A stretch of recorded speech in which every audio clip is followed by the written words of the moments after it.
বন্ধুরা, simple girl সোনার চ্যানেলে নতুন আরও একটি ব্লগে আপনাদের অনেক অনেক অনেক অনেক অনেক স্বাগতম। দেখতেই পাচ্ছেন যে আমার মেয়ে ছাতা ঘুরোচ্ছে। যাই হোক, তার আগে একটা কথা বলে নেই, এতদিন ব্লগ না দেওয়ার কারণ হচ্ছে আমার মেয়ে প্রায় 2 সপ্তাহ মতো ধরে পরীক্ষা চলছিল, তাই আমি ওইদিকেই একটু মনটা ছিল। ব্লগ করার কথা আর মনে আসেনি বা করিও নি ইচ্ছা করে, ওর দিকে একটু সময়টা একটু বেশিই দিচ্ছিলাম। আজকে পরীক্ষা শেষ, আর আজকে শেষ দিনে আরও একটা আমার জীবনের শুভ দিন, যেদিনে আমি একটা অন্য জীবন, নতুন জীবন পেয়েছিলাম। মানে যেই জীবনে আমি বুঝতে পারলাম যে মানে মাতৃত্বের স্বাদ পাওয়া যাবে বা এরকম সুখী হওয়া যাবে সমস্ত কিছু। এই জীবনে আরেকটা মানে এই দিনটায় আমি আরেকটা নতুন জীবন আর কি পেয়েছিলাম। বাবা মার কাছে মেয়ে হয়েছিলাম, তারপরে আরও একটা জীবন। এটাতে অনেক কষ্ট কিন্তু অনেক সুখও আছে। সব সব সম্পর্ক, সব জীবনেই সুখ শান্তি সব কিছুই আছে। আসলে মেয়েদের তো অনেকগুলোই জীবন আসে, মেয়ে বলে না, ছেলেদেরও তাই। আমরা যেমন মাতৃত্বের স্বাদ গ্রহণ করি, ওরা তেমন পিতৃত্বের স্বাদ পায়।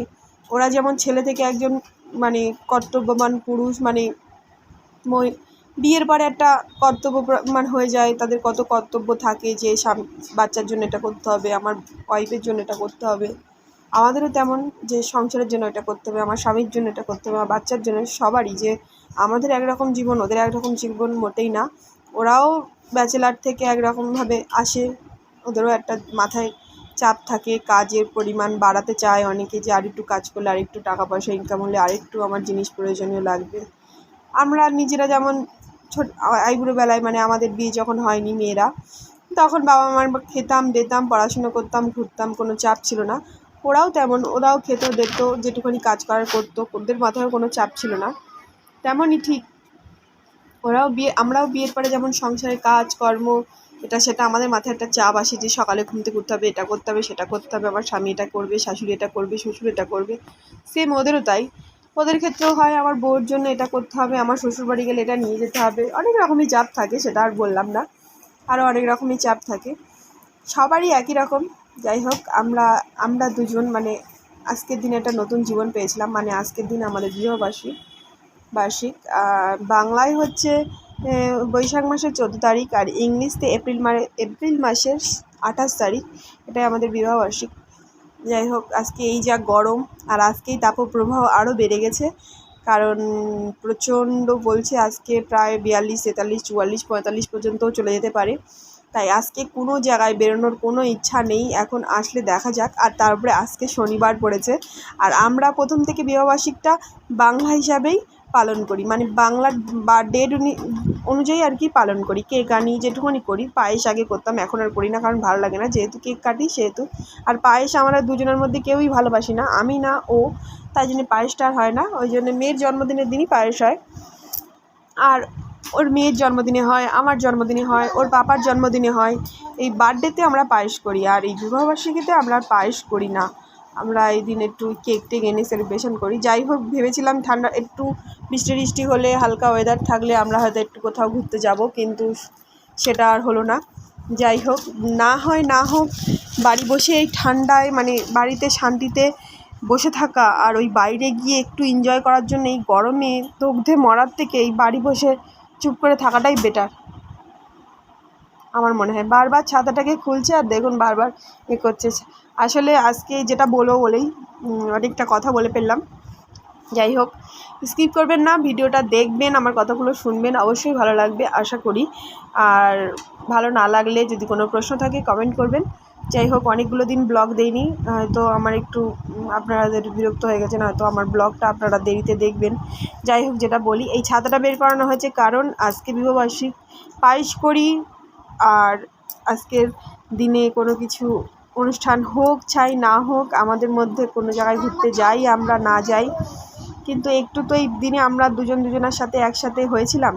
যাই হোক, ও তো ডিউটির থেকে সকালবেলা আসতে পারিনি, ও আসবে সন্ধ্যেবেলা, কিন্তু আমি বাড়ি আছি, তাই আমি স্নান করে রেডি হয়ে বসেছি। এখন আমি যাব 12টার সময় মন্দিরে, কারণ বড় ঠাকুরের মন্দিরটা 12টার সময় খোলে।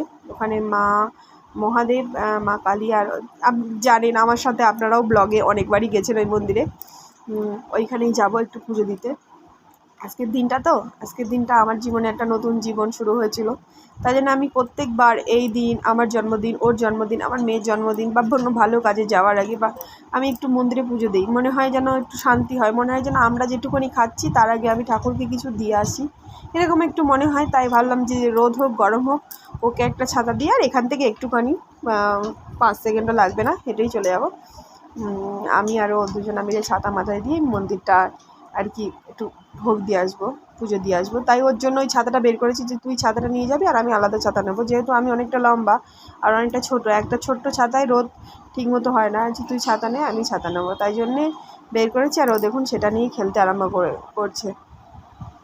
যাই হোক, আপনারা আশীর্বাদ করবেন আমরা যেভাবে এই এতগুলো বছর কাটিয়ে এলাম সেভাবে যেন সারও জনম 7 জনম, মানে আমি চাই যত জনম যাবে তত যেন আমি ওকেই পাই, মানে আমার যতগুলো মানুষ জনম হবে আমি যেন আমার জীবন সঙ্গিনী হিসাবে আমি ওকেই পাই। সরি, জীবন সঙ্গী হিসাবে, জীবন সঙ্গিনী না, ভুল হয়ে গেল, আমি ওকেই পাই। কারণ আর আপনারা আশীর্বাদ করবেন আমরা যেন আরও সারা যতদিন আমরা বাঁচবো এইভাবে যেন আমরা দিনটা কাটিয়ে যাই, সুখে দুঃখে একসাথে থেকে কাটিয়ে যেতে পারি আমরা দুজন। আর আমার সঙ্গে যেন আমার মেয়ে থাকে, মানে আমি চাই আমার যতবার মানব জন্ম হবে আমি আমার সন্তান হিসেবে আমার মেয়েকেই চাই। আর ও মেয়ে হয়ে আসুক ছেলে হয়ে আসুক যেভাবে আসুক আমি মেয়েকেই চাই, আর আমার হাজব্যান্ডকেই আমার জীবনসঙ্গী হিসেবে চাই। এবার আমি মেয়ে হতে পারি, যদি মেয়ে হই তাহলে ও আমার জীবন সঙ্গী হবে, আমি যদি ছেলে হয়ে জন্ম হই পরের বার তাহলে ও জীবন সঙ্গিনী হবে। যাই হোক, মানুষকে তো বলা যায় না মানুষ মরে গেলে কি হয় না হয়, সেটা আমরা এখনও জানি না। যেটুকুনি জানি ওটা বড় মানুষদের, মানে আমার ঠাম্মা দাদু এদেরই কথা, কিন্তু আমরা নিজেরা কখনো ফিল করিনি যে আমরা মারা যাওয়ার পরে আমাদের কি হয়, আমাদের সাথে আমরা কি করি, আদেও আমাদের আবার জন্ম হয় কিনা আমরা কিছুই জানি না। এগুলো আমার মনে হয় সবই ধরাছোঁয়ার বাইরে। অনেকে বলে এটা হয় সেটা হয় সেটা হয় সেটা হয়, কিন্তু আমরা কিন্তু কিছুই জানি না যে কী হয় আদৌ।